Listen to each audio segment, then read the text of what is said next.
కాలచక్రం గిర్రున తిరిగి 5 సంవత్సరాల వయసును పైన వేసుకుంది.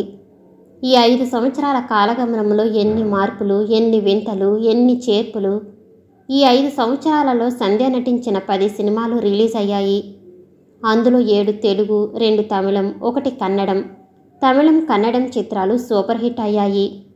తెలుగులో 2 చిత్రాలు యావరేజ్గా ఆడినా నిర్మాతలకు నష్టం మాత్రం రాలేదు. మిగతా 5 చిత్రాలు బాగా హిట్ అయ్యాయి. సంధ్యకు బాగా పేరు వచ్చింది.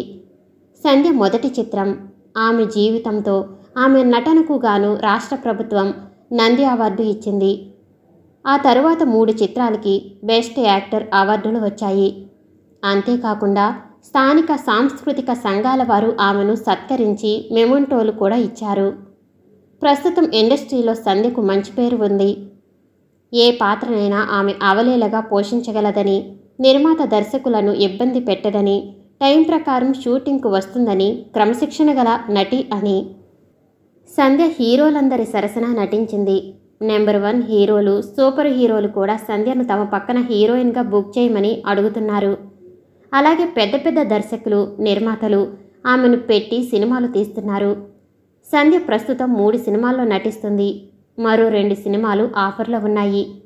సంధ్య వచ్చాక అంతకుముందు మంచి పొజిషన్లో ఉన్న హీరోయిన్ల పరిస్థితి కాస్త మారింది.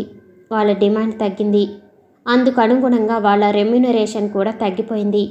పాత్రలు తగ్గిపోయాయి. వారికిప్పుడు సంధ్య అంటే పడటం లేదు.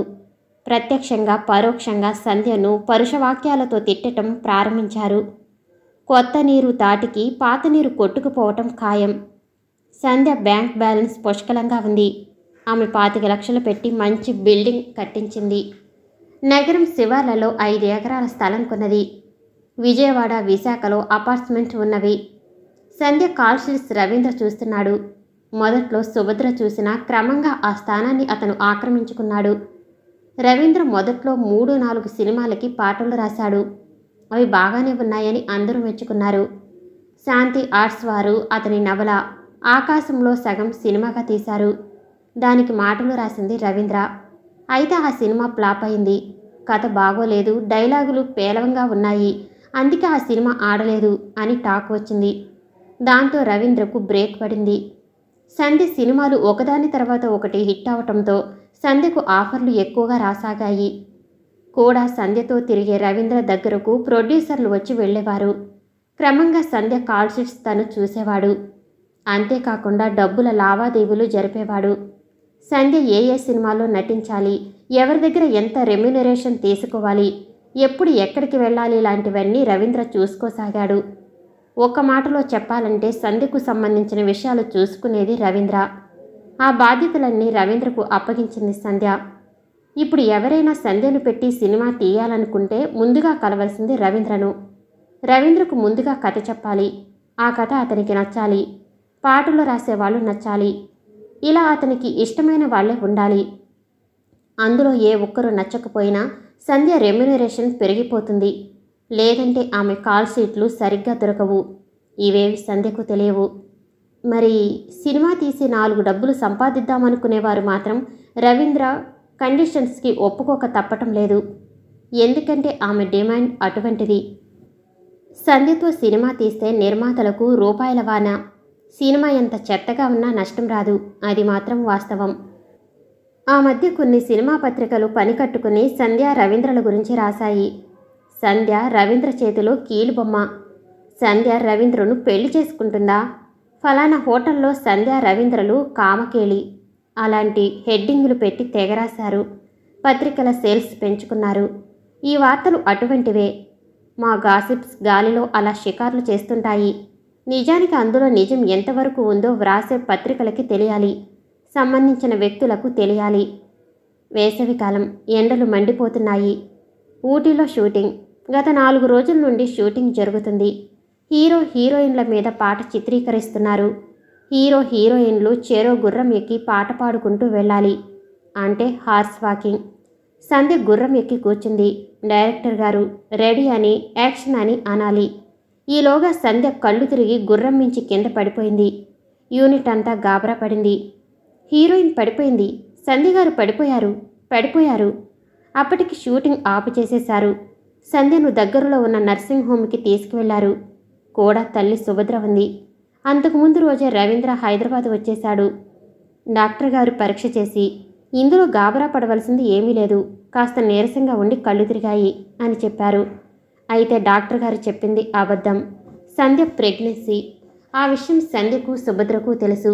ఈ విషయం ఏమాత్రం బయటకు పొక్కినా కొంపలంటుకు పోతాయని డాక్టర్ గారితో అలా చెప్పించారు. ఇప్పుడు చూసావా ఎంత పని అయిందో అంది సుభద్ర గాబరా పడుతూ. సంధ్య చిన్నగా నవ్వి, కడుపు ఆడదానికి రాకపోతే మగాడికి వస్తుందా అంది. సంతోషించానులే, నీ తెలివితేటలకు నువ్వు ఇప్పుడు సాదాసీదా ఆడదారివి కాదు, పాపులర్ సినీ నటివి.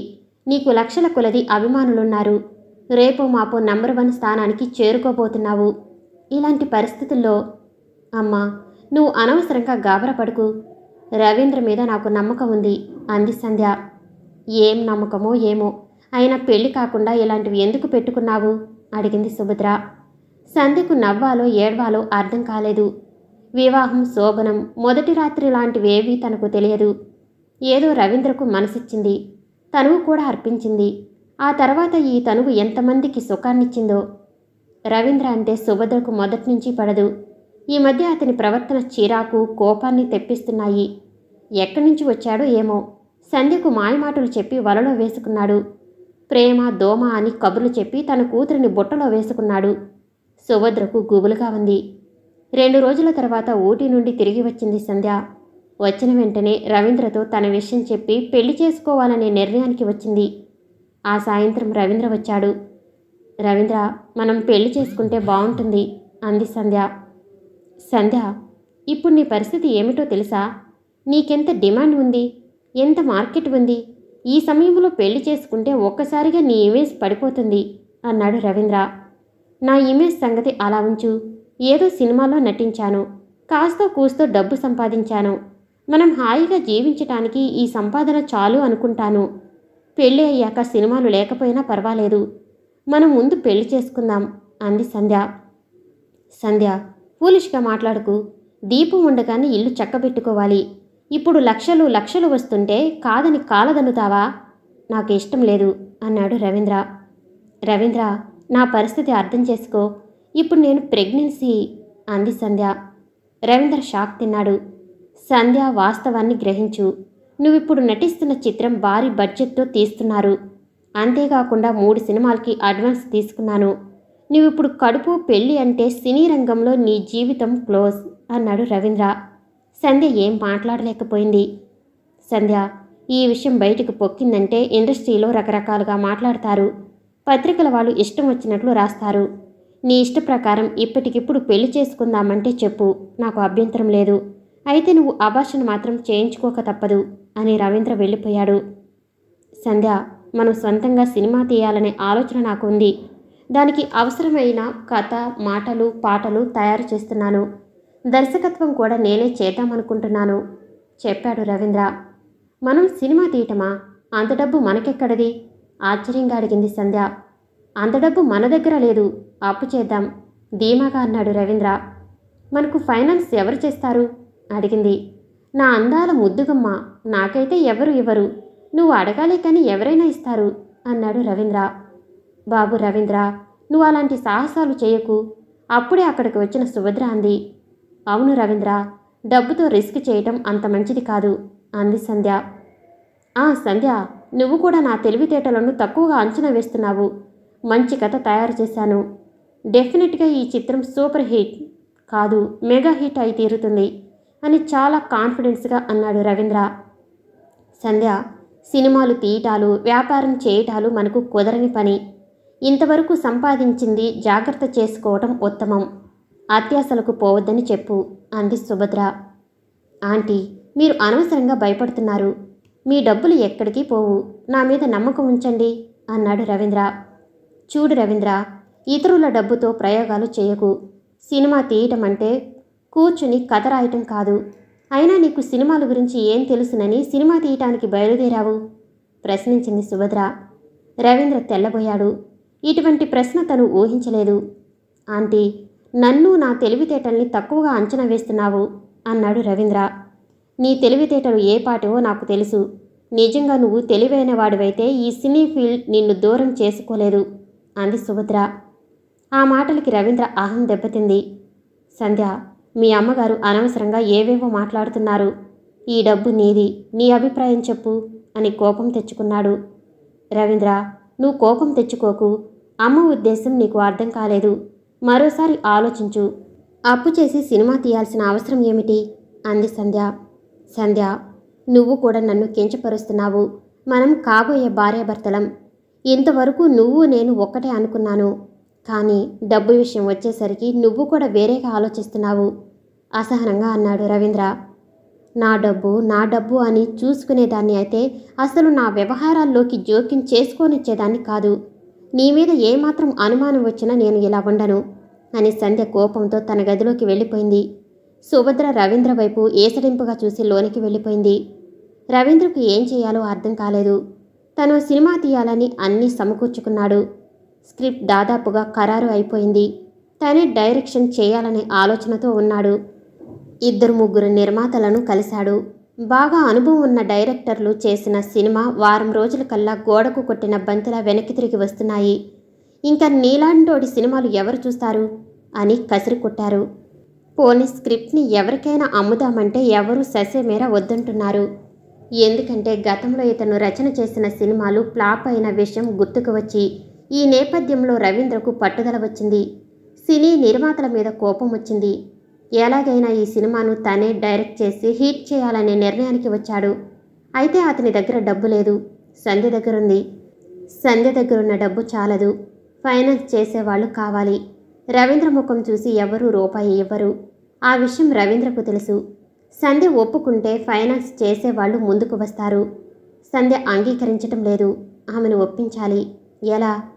కుటుంబానికి తండ్రి ఎటువంటివాడో సినిమాకి డైరెక్టర్ అటువంటివాడు. సెన్సార్ సర్టిఫికెట్ దగ్గర నుండి శుభం కార్డు వరకు డైరెక్టర్ బాధ్యత అంతా ఇంతా కాదు. అన్ని విభాగాల కన్నా డైరెక్షన్ విభాగం మాత్రం క్లిష్టతరమైనది. పేరు వచ్చేది, పేరు పోయేది కూడా. నేడు ఈ ఫీల్డ్లోకి కొత్త వాళ్ళంతా వచ్చి డైరెక్షన్ చేస్తున్నారు. ఏ సీనియర్ దర్శకుల దగ్గర 2-3 సంవత్సరాలు అసిస్టెంట్గా చేయటం, ఏదో ఒక స్టోరీ తయారు చేసుకోవటం, బాగా ఉన్న నిర్మాతను పట్టుకోవటం, కాస్తో కూస్తో లీడింగ్లో ఉన్న హీరోని పెట్టుకోవటం, చాకులాంటి 2-3 అమ్మాయిలను తీసుకువచ్చి విపరీతంగా ఎక్స్పోజింగ్ చేయించటం.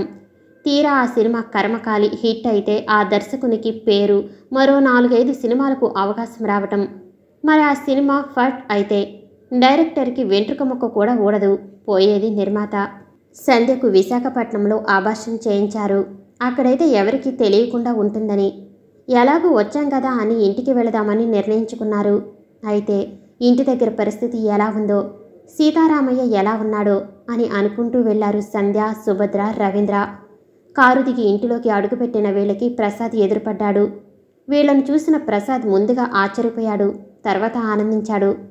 నాన్నగారు ఏరిరా అడిగింది సుభద్ర. ప్రసాద్ ఏం మాట్లాడకుండా తండ్రి ఉన్న గదిలోకి వాళ్లను తీసుకువెళ్లాడు. ఆ గదిలో సీతారామయ్య మంచం మీద అచేతనంగా పడి ఉన్నారు. ఆయన కుడి చెయ్యి, కుడికాలు పక్షవాతం వచ్చి పడిపోయాయి. అతని శరీరాన్ని తడిగుడ్డతో తుడుస్తుంది ఒక అమ్మాయి. ఆ అమ్మాయి ప్రసాద్ భార్య. సంధ్య, సుభద్రకు దుఃఖం ఆగలేదు. బోరుబోరున ఏడవసాగారు. ఏమండి, నన్ను క్షమించండి అని సుభద్ర, నాన్నగారు నన్ను క్షమించండి అని సంధ్య ఏడవసాగారు. సీతారామయ్య నెమ్మదిగా కనులు తెరిచి చూశారు. ఎదురుగా సుభద్ర, సంధ్య ఏడుస్తూ కనిపించారు. అతని కళ్ళల్లో ఆనందం. మునుపటిలా కోపం లేదు. సంధ్య తల నిమురుతూ, ఏమ్మా సుబ్బులు, బాగున్నావా? ఎన్నాళ్ళైందిరా నిన్ను చూసి? నా తల్లి, ఎలా ఉన్నావురా? ఈ తండ్రిని వదిలి ఎక్కడికి పోయావురా అని అడిగారు. అతను ఎక్కువగా మాట్లాడలేకపోతున్నారు. తండ్రి అలా అడిగేసరికి సంధ్యకు దుఃఖం ఆగలేదు. నాన్నగారు అని అతని గుండెల మీద వాలిపోయింది. ఏమండి, నన్ను క్షమించండి. స్వార్థంతో మిమ్మల్ని వదిలి వెళ్ళిపోయాను. ఏవేవో కలలు కన్నాను. కానీ మీ విలువ గుర్తించలేకపోయాను అని సుభద్ర భర్త కాళ్ళు పట్టుకుని ఏడవసాగింది. సీతారామయ్య కుడి చెయ్యి, కుడికాలు ఏమాత్రం చలనం లేకుండా పడి ఉన్నాయి. సంధ్య తన చేతితో తండ్రి చేతిని ఆప్యాయంగా పాముతూ కన్నీరు పెట్టుకుంది. ఈ చేతితోనే తనకు అక్షరమాల దిద్దించారు. ఈ చేతితోనే గోరుముద్దలు తినిపించారు. ఈ చేతితోనే దగ్గరికి తీసుకుని బొజ్జగించేవారు. ఈ చేతితోనే తనకు నోట్స్ రాసేవారు. అలాంటి ఈ చెయ్యి ఈనాడు చచ్చుపడిపోయింది. తన తండ్రిని ఆరోగ్యవంతుని చేయమని సంధ్య భగవంతుని మనసులో వేడుకుంది. ఉత్తరం రాసి చెప్పా చేయకుండా సుభద్ర సంధ్య ఇల్లు వదిలి వెళ్ళిపోయాక ఇక వాళ్ళు తనకు లేరని సీతారామయ్య ఒక నిర్ణయానికి వచ్చాడు. ప్రసాద్ని పిలిచి, జీవితాంతం తోడు నీడగా ఉండవలసిన భార్య నన్ను కాదని వెళ్ళిపోయింది. అలాగే అల్లారి ముద్దుగా నా గుండెల మీద పెరిగిన సుబ్బులు కూడా ఈ తండ్రిని కాదని వెళ్ళిపోయింది. ఇప్పుడు నీ సంగతి చెప్పు, నువ్వు నాతో ఉంటావా, నువ్వు కూడా వెళ్ళిపోతావా అని అడిగారు. దానికి ప్రసాద్ తండ్రి కాళ్ళ మీద పడి, నాన్నగారు నన్ను క్షమించండి, మిమ్మల్ని విడిచి ఎక్కడికి వెళ్ళను అన్నాడు. సీతారామయ్య సంతోషించాడు. సంవత్సరం క్రితమే ప్రసాద్కి వివాహం జరిగింది. సీతారామయ్యకి పక్షవాతం 2 నెలల క్రితం వచ్చింది. అప్పటి నుంచి ఆయన అలా మంచం మీద ఆయనకు సేవలు చేస్తూ ప్రసాద్ అతని భార్య. ప్రసాద్ 2-3 సార్లు తండ్రిని అడిగాడు, తల్లికి చెల్లాయికి ఈ విషయం తెలియచేస్తానని. అయితే సీతారామయ్య జీవం లేని నవ్వు నవ్వి ఊరుకునేవారు. ఇప్పుడు వీరిద్దరి రాక ప్రసాద్కి ఆనందాన్ని కలుగజేసింది. తల్లిని చెల్లాయిని ఇంకా ఎక్కడికి వెళ్ళవద్దని వేడుకున్నాడు. కానీ అది అయ్యే పనా? సంధ్య విశాఖపట్నం వచ్చి వారం రోజులైంది. ఆమె అక్కడ కాల్ షీట్స్ అడ్జస్ట్ చేసుకుని వచ్చింది. 4 రోజులు అన్నది వారం రోజులయ్యింది. ఆభాషన్ అయ్యాక తండ్రిని చూసి పోదామని తలచింది. తీరా ఇంటికి వచ్చాక తండ్రి పరిస్థితి చూసి చలించిపోయింది. సంధ్య, నువ్విలా కూర్చుంటే ఎలా? అసలు మనల్ని నమ్ముకుని అడ్వాన్స్ ఇచ్చి ఉన్నారు. నువ్వు తొందరగా బయలుదేరడం మంచిది అన్నాడు రవీంద్ర. సంధ్య, ఇది తప్పని పరిస్థితి. ఇదేమీ ఉద్యోగం కాదు, సెలవు పెట్టి ఉండిపోవటానికి. అవతల కోట్లలో వ్యాపారం అన్నాడు రవీంద్ర. రవీంద్ర, చూస్తూ చూస్తూ నాన్నగారిని వదిలి రాలేకపోతున్నాను కంటనీరు పెట్టుకుంది సంధ్య. అదే నాకు కూడా ఏం చేయాలో పాలుపోవటం లేదు అని తల పట్టుకుంది సంధ్య. ఆంటీ, మీరైనా చెప్పండి. ఇప్పుడు సంధ్య మంచి పొజిషన్లో ఉంది. ఇప్పుడే చాలా జాగ్రత్తగా నడుచుకోవాలి అన్నాడు రవీంద్ర. సంధ్య, రవీంద్ర చెప్పింది వాస్తవం. నువ్వు వెళ్ళి అదేదో పూర్తి చేసుకుని వచ్చాయమ్మా అంది సుభద్ర. అమ్మా, మరి నువ్వు రావా? ఇంక నేనెక్కడికి వస్తానమ్మా, మీ నాన్నగారిని వదిలి నేను ఎక్కడికి రాను అంది సుభద్ర. అమ్మా, నాన్నగారిని కూడా మనతో పాటు తీసుకుపోదాం, అక్కడ మంచి వైద్యం చేయిద్దాం అంది సంధ్య. ఇది బాగానే ఉంది, కానీ ఆయన వినొద్దు అంది సుభద్ర. సంధ్య తండ్రిని అడిగింది, నాన్నగారు, మనం హైదరాబాద్ వెళ్ళిపోదాం, అక్కడ మంచి వైద్యం చేయించుకుందరు. హైదరాబాద్ ఎందుకు? నేను పల్లెటూరులో లేను. ఈ విశాఖపట్నంలో కూడా పెద్ద పెద్ద డాక్టర్లు ఉన్నారు అన్నాడు సీతారామయ్య. మనమంతా హైదరాబాద్ వెళ్ళిపోదాం అంది సంధ్య. ఎందుకు? నువ్వు మీ అమ్మ వెళ్ళిపోండి, ఎక్కడి నుంచి వచ్చారో అక్కడికే వెళ్ళిపోండి. నేను, నా కొడుకు ఇక్కడే ఉంటాం. నాన్నగారు అని సంధ్య ఏదో చెప్పబోయింది. నువ్వేం చెప్పకు. ఆనాడు ఇలాగే ఏవో మాయమాటలు చెప్పి నన్ను వంచావు. ఆ బాధ నేను మర్చిపోలేను. ఆ పుండు ఇంకా మానలేదు. నేను ఈ ఇల్లు వదిలి ఎక్కడికి రాను. నేను ఈ ఇంట్లోనే పుట్టాను, ఈ ఇంట్లోనే పెరిగాను, ఈ ఇంట్లోనే పోతాను. నా భార్య నన్ను చీకొట్టి వెళ్ళిపోయిందని, నా కూతురు నేను డబ్బు కోసం సినిమాల్లోకి పంపించానని 10 మంది నన్ను చీదరించుకున్నారు. నా ముఖం మీద ఉమ్మి వేశారు. అయినా నేను ఈ ఇంటిని వదిలి వెళ్ళిపోలేదు. ఎందుకో తెలుసా? ఇది మా తల్లిదండ్రులు నాకిచ్చిన ఆస్తి. నీ కంటికి ఇది చిన్న గుడిసెలా కనిపించవచ్చు. నువ్వు సినిమా నటివి కదా, బాగా డబ్బు సంపాదించి ఉంటావు. ఆ డబ్బుతో నాకు వైద్యం చేయిద్దామని వచ్చి ఉంటావు కదూ. ఆ డబ్బుతో నువ్వు మీ అమ్మ ఊరేగండి, వెళ్ళండి అని సీతారామయ్య రొప్పుతూ ఆగి ఆగి తన అభిప్రాయం చెప్పారు. సంధ్య ఏం మాట్లాడలేకపోయింది. నాన్నగారు, నేను వెళ్ళొస్తాను. మంచిది. సంధ్య హైదరాబాదు వచ్చిందన్న మాటే గాని ఆమె మనసు అంతా తండ్రి మీదే ఉంది. ఏదో అన్యమస్కంగా షూటింగ్కి వెళ్తుంది, వస్తుంది. రవీంద్ర, ఈ సినిమాలు మానేసి హాయిగా ఉండాలని ఉంది. నాకు ఈ జీవితం మీద విరక్తి కలుగుతుంది. పిచ్చి సంధ్య, నీటిని వదిలి చేపపిల్ల బ్రతకగలదా? జీవితంలో ప్రతి మనిషి అనుకుంటాడు, ఎందుకీ జీవితం అని. అలాగని జీవించడం మానేస్తున్నాడా అన్నాడు రవీంద్ర. పద, అలా కాసేపు తిరిగొద్దాం అన్నాడు రవీంద్ర. నేను ఎక్కడికి రాను, తలనొప్పిగా ఉంది అంది సంధ్య. నువ్వు అలా ఆలోచిస్తూ ఉంటే తలనొప్పి రాకుండా ఉంటుందా? పద పద, అలా వెళ్ళొద్దాం అని సంధ్యను బలవంతం చేశాడు. రవీంద్ర, సంధ్య కాసేపు బిర్లా మందిర్లో కూర్చున్నారు. మరి కాసేపు ట్యాంక్ బండ్ మీద గడిపారు. రెస్టారెంట్లో భోజనం చేసి ఇంటికి తిరిగి వస్తూ రామాలాల్ చందు దగ్గరికి తీసుకువచ్చాడు. రామాలాల్ చందు ఓ ఫైనాన్సియర్. అతడు సినిమాలకి పెద్ద మొత్తంలో ఫైనాన్స్ చేస్తాడు. అలాగే వడ్డీ కూడా పెద్దగానే ఉంటుంది. ఇక్కడికెందుకు తీసుకొచ్చావు? ఆశ్చర్యంగా అడిగింది సంధ్య. సంధ్య, నీకు చెప్పాను కదా, మనం తీయబోయే సినిమాకి ఈయన ఫైనాన్స్ చేస్తానన్నారు, అందుకే అని ఆగాడు రవీంద్ర. రవీంద్ర, నాకు ఇష్టం లేదని చెప్పాను కదా, మళ్ళీ ఇదేమిటి? సంధ్య, నా మాట విను. ఈ సినిమా తప్పకుండా సక్సెస్ అవుతుంది. ఈ ఒక్క అవకాశం నాకు కల్పించు. రవీంద్ర, నేను ఇవన్నీ వదులుకుని వెళ్ళిపోదామని అనుకుంటుంటే మరలా ఇదేంటి? కోపంగా అంది సంధ్య.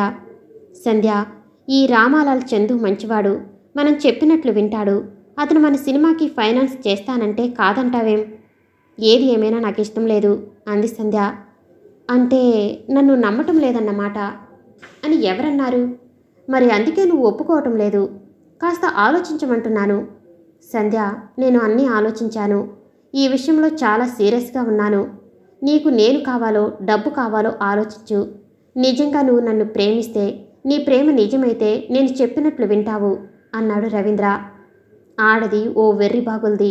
మగాడి దౌర్జన్యానికి లొంగిపోతుంది, మాయమాటలకి లొంగిపోతుంది, చివరికి ఏమాత్రం ప్రేమ ఒలకబోసినా లొంగిపోతుంది. ఆడది ఇంతటి బేలం మనస్కురాలు కాబట్టే మగాడి ఆటలు సాగుతున్నాయి. సంధ్యను ఒక్కసారిగా నిస్సత్తువ ఆవరించింది. ఏం మాట్లాడాలో అర్థం కాక మౌనం వహించింది. ఆమె పెదవుల మీద జీవం లేని నవ్వు విరిసింది. జీవితం గురించి అవగాహన కలిగి స్థిరమైన నిర్ణయాలు తీసుకునే వారి జీవితాలు ఎటువంటి ఒడిదుడుకులు లేకుండా సాఫీగా సాగిపోతాయి. ముఖ్యమైన నిర్ణయాలు తీసుకునేటప్పుడు ఎటువంటి ప్రలోభాలకి లొంగకుండా, అపోహలకు తావివ్వకుండా నిస్వార్థంగా ఆలోచించాలి. అయితే ఎటువంటి ఆలోచన లేకుండా క్షణికావేశంలో తీసుకున్న నిర్ణయాల వలన జీవితాలు తలకిందులవుతాయి. రవీంద్ర మాటలు సంధ్యను బాగా బాధించాయి. ఇప్పుడు తన ప్రేమను నిరూపించుకునే దుస్థితి వచ్చింది. తన కోసం ఎంత త్యాగం చేసింది, ఏ స్త్రీ కూడా చేయని త్యాగం. ఇప్పుడు సంధ్య ఇష్టపడి సంతకం పెట్టేస్తే ప్రేమ ఉన్నట్లు, లేకపోతే లేనట్టు. అయినా రవీంద్ర తెలివితేటల్ని ఎందుకు శంకించాలి? అతను అంత నమ్మకంగా ఉన్నప్పుడు ప్రయత్నాన్ని ఎందుకు ఆపాలని చూడ్డం? వీరిద్దరి మధ్య అపార్థాలు రావటానికి, ఒకరంటే ఒకరికి మనస్పర్ధలు రావటానికి మూలహేతువు డబ్బు. ఆ డబ్బు తనది కాదనుకుంటే అనే ఆలోచన సంధ్యకు వచ్చింది. నిజానికి అటువంటి ఆలోచన రావటం అరుదు, ఎవరికీ రాదు. ఆమె అతని నుంచి గుప్పుడు ప్రేమను కోరుకుంటుంది. అందుకే రామలాల్ ఇచ్చిన కాగితాల మీద సంతకం చేసింది. అదే ఆమె చేసిన పెద్ద పొరపాటు.